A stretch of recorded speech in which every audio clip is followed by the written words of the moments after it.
দোকানে ঢুকে আনোয়ার হোসেন নামের এক কনফেকশনারি ব্যবসায়ীকে কুপিয়ে হত্যা করেছে স্থানীয় যুবক ইউসুফ। 25 নভেম্বর মঙ্গলবার সকালে লক্ষ্মীপুরের ভোলাকোট ইউনিয়নের নাগমুদ বাজারে এ ঘটনা ঘটে। কি কারণে তাকে হত্যা করা হয়েছে তা নিশ্চিত হয়ে জানা যায়নি এখনো। নিহত আনোয়ার ভোলাকোট ইউনিয়নের সাহারপাড়া এলাকার আলী রেজা ব্যাপারী বাড়ির বাসিন্দা। বিস্ময়কর এই উন্নয়নে গর্বিত জাতি, গর্বিত নতুন ধরা পরিবার, আবাসনে আস্থার আদর্শ, নতুন ধরা, নতুন প্রজন্মের নতুন পৃথিবী। তিনি দীর্ঘদিন ধরে নাগমুদ বাজারে কনফেকশনারির ব্যবসা করতেন। তার স্ত্রী, 3 মেয়ে ও 1 ছেলে রয়েছে। নিহতের স্ত্রী জান্নাত আক্তার সাথী বলেন, তাদের সাথে কারো কোনো শত্রুতা নেই।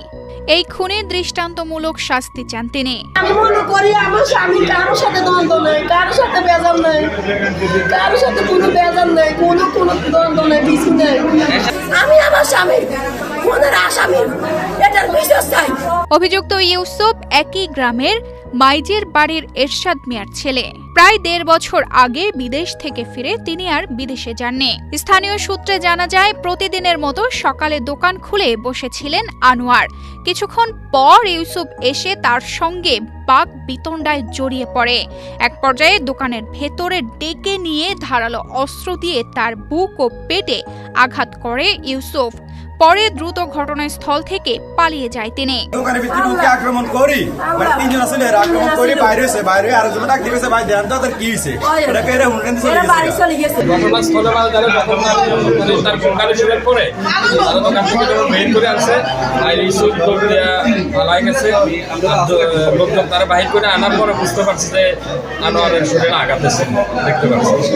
তারপরে তাকে হাসপাতাল আনার পথে আনোয়ার মারা গেছে। রক্তাক্ত অবস্থায় স্থানীয়রা আনোয়ারকে উদ্ধার করে রামগঞ্জ উপজেলা স্বাস্থ্য কমপ্লেক্সে নেওয়ার সময় পথেই তার মৃত্যু হয়। হাসপাতালে নেওয়ার পর কর্তব্যরত চিকিৎসক তাকে মৃত ঘোষণা করেন।